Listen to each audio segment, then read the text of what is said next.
Seguramente usted ha oído hablar de grandes historias y de grandes personajes de la Biblia. Sabemos qué dice la Biblia, pero ¿qué dice la ciencia? Desde el libro del Génesis hasta Jesús de Nazaret, somos fruto de un milenario arraigado sistema de creencias del Próximo Oriente Antiguo. Nuestra cultura, nuestras tradiciones, se basan en los textos bíblicos.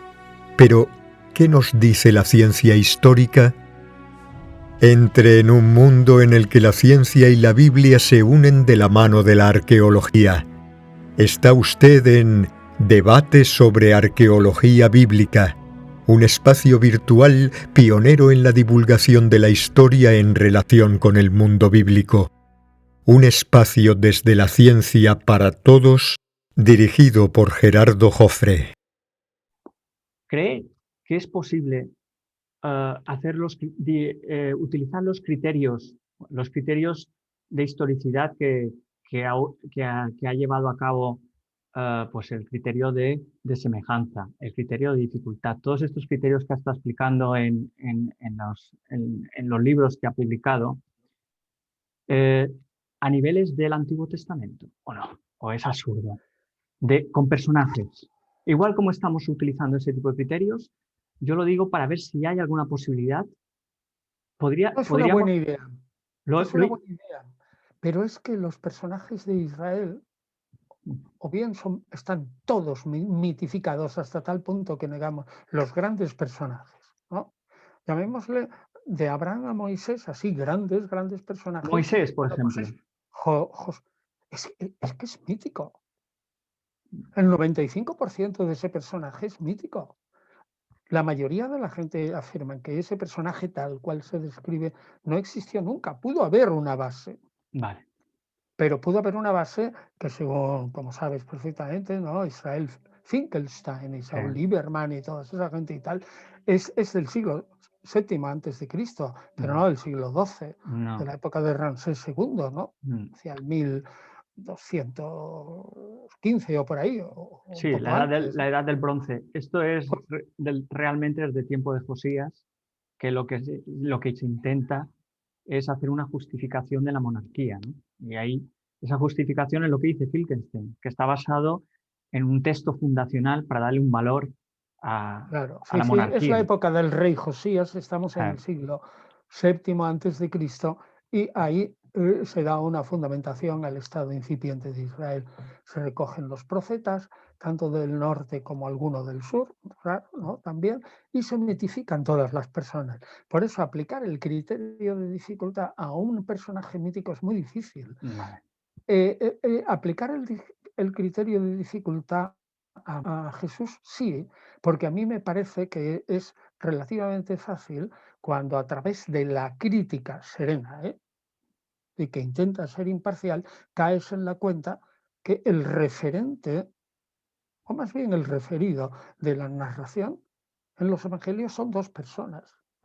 Uno, un Jesús que era un artesano, pues que sería un maestro de obra especializado en la carpintería, que además había estudiado la ley y que tenía una estupendísima oratoria, que se podía saber la ley de memoria, que era de una mentalidad farisea, pero que era un mero hombre y que está ahí debajo, y que luego resultó ser, pues, realmente, con esa proclamación del reino de Dios, en la práctica un sedicioso para el imperio, lo cual no quiere decir que fuera un hombre armado, ¿no?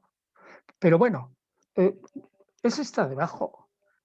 Y encima pues está el guerrero de Yahvé, ya desde Marcos, que vence a Satanás, que es una entidad casi divina, y ahí empieza a fundarse claramente un Cristo Cristo glorioso y celestial por obra de Pablo. Entonces ahí sí que es difícil ver lo que es una figura perfectamente incardinable en el siglo I, porque nosotros del siglo I de Palestina, aunque tengamos poco, para lo que quisiéramos, tenemos lo suficiente como para ver si una figura es incardinable o no, en el siglo I. Exacto. Sí, Entonces, realmente ahí sí que podemos.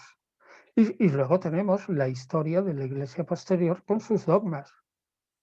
El criterio básico es el criterio de dificultad. Exacto. La base. Esa es la base de todo. Y nadie tira piedras a su propio deja decir que todo aquello que luego molestó teológicamente a la Iglesia tiene altísimos visos de historicidad. Pero ¿por qué nosotros podemos ciertamente contrastarlo con un personaje perfectamente encuadrable, Claro, porque se puede plausible? encuadrar en En el aquella siglo I, época. pero es que a Moisés no puedes encuadrarlo, No, a Abraham tampoco, no, no. ni incluso a David y Salomón. Sabes Mm, perfectamente que David, ciertamente, bueno, pues ahora toda dicen, ¿no? La excavación de la casa de David y todo caso. A ver si es que era el templo de Salomón, no sabemos, ¿no? Pero a lo mejor pongamos que el palacio de David, pero era una cosa muy pequeña.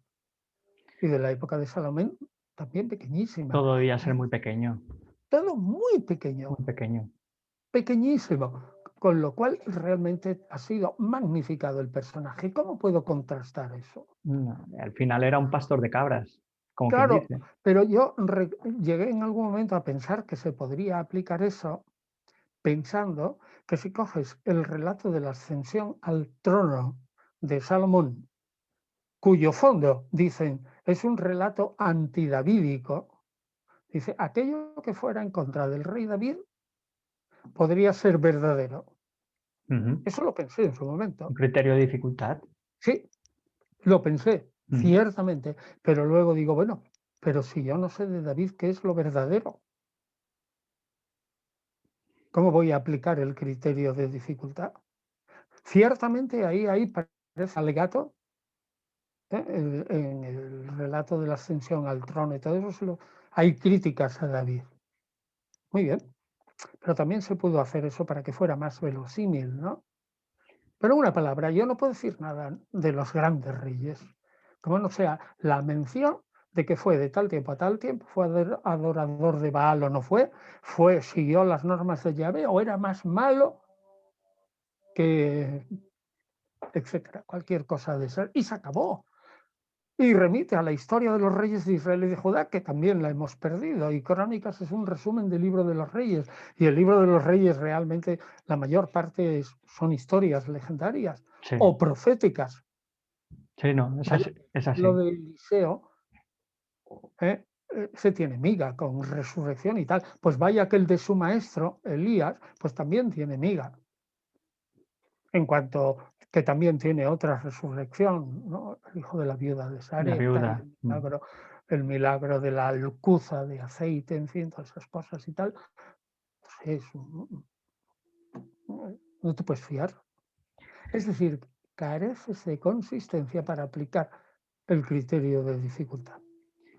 Pues lo tendré en cuenta, porque había una de las cosas que yo quería hacer dentro de mi limitación, pero me hubiese gustado hacer, era comprobar con algunos con, personajes, como puede ser, Pues por ya te ejemplo, digo, Moisés. compruébalo con Salomón, por ejemplo, o con David, a ver qué puedes, ¿no?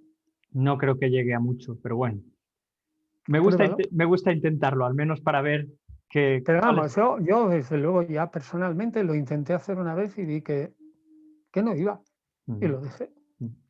Pero lo apliqué así, exactamente, criterio de dificultad. Todo aquello que sea contra, digamos de algún modo, Salomón y contra David puede ser verdadero porque se está tirando piedras a su Así propio mismo. tejado. Mm. Bueno, a lo mejor es una crítica a la leyenda, yo no sé, pero tener un fundamento tanto como para decir voy a escribir la verdadera historia de David y Salomón. Lo siento, no puedo. Pues don Antonio, muchas gracias.